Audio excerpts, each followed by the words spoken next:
So do you do just canoes, or do you do other things on the side? I don't do canoes.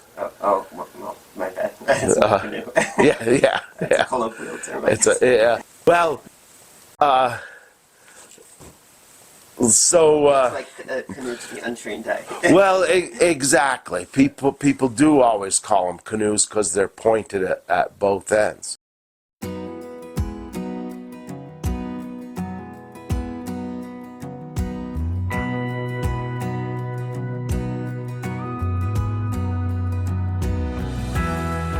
We're at the Woodward boat shop in Saranac Lake, New York, up in the Adirondacks. My name's Chris Woodward, guideboat builder. Build what's known as Adirondack guideboats. They were little 16-foot boats used to bring people into the wilderness here in the Adirondacks for sporting reasons, hunting, fishing, camping, in the 1850s, 1870s. Right through till today, they're still used. The critical factor in the Adirondacks, hunting and fishing, is you have to carry your boat. There's a lot of carries between the waterways. To get anywhere, you go down a lake, you carry into a river, you carry across into a couple ponds, carrying in between. So the boat had to be fairly lightweight. Using natural crooks of spruce roots and trees, the materials they found at hand, they fashioned these boats. So they got a boat that weighed probably 75 pounds, 75, 80 pounds, that could carry 2 men, 3 men, deer, and all their gear for a week's worth of camping. After the Civil War, after the 1860s especially, the rise of the middle class, people would come up here and hire these local woodsmen and their boats to take them out camping for weeks and traverse through the Adirondacks. So the boat itself, it evolved to a smooth skin, overlapping planking, natural crook ribs. They're sawn to shape. They're not bent. They're not steam bent like a canoe.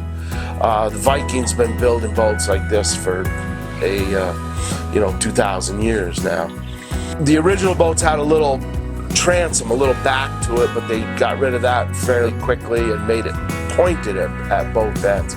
Well, people look at it at pointed at both ends, a symmetrical boat, a true, what would be called a double-ender, and they think it's a canoe. But it's not. It's from a European heritage boat building style, not the indigenous people's canoes. To build a boat, you start with a shovel, because the first thing you're going to do is dig up a spruce stump. So you get the natural sweep of the stump and the root turning, and that follows the sweep of this rib that holds the boat together. The planking is all white pine, our largest native tree here. Clear, no knots, straight grained, lightweight. Planking, you'd assemble the ribs into a framework and then plank over the ribs. The ribs become the mold of the boat, sort of backwards of how boats are built today, where you would build a shell and put ribs into it. The ribs are the frame of the boat. Original boats, the old timers, they built them all with axes and crosscut saws and chisels and such. Today we have modern planers and saws, chainsaws, bandsaw mills, where we can break materials down. There's really not a huge demand for new building. Repair work and restorations of these old boats is the bulk of my business right now, but it's very limited here to the Adirondacks. The clients, they basically have all had camps, summer camps here in the Adirondacks. Boats that have been in the camps for hundreds of years, and they want to keep them up, and they do tend to use them on some of the wealthier camps, the bigger properties here on these lakes. This boat needs a new bottom board, which is the main board down the backbone of the boat. Planking, holes in the boat like this.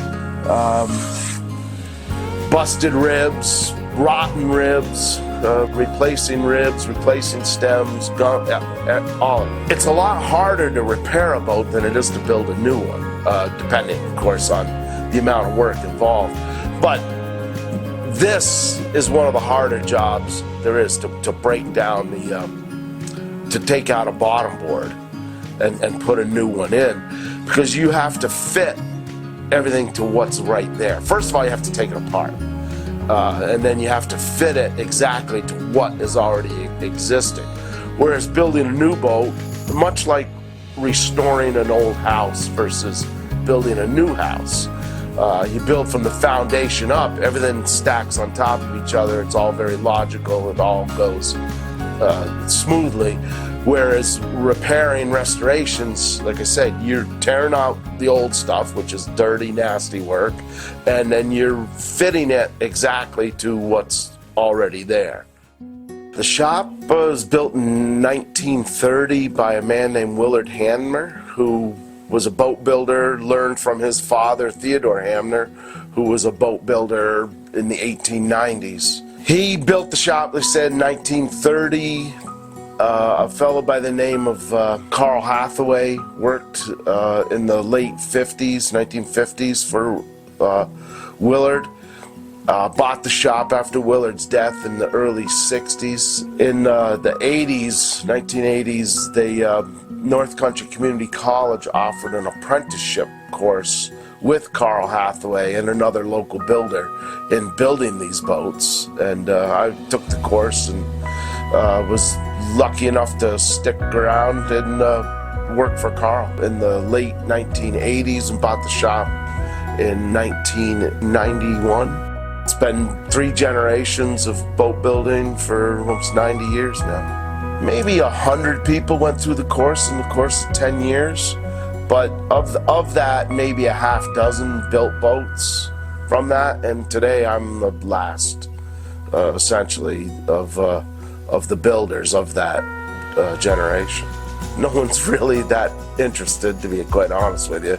I get a lot of retired people older than I am that come in and, oh, I'd love to learn how to do this. It's like, well, that really doesn't further the tradition, further the craft. So these boats weigh 75 to 80 pounds, right?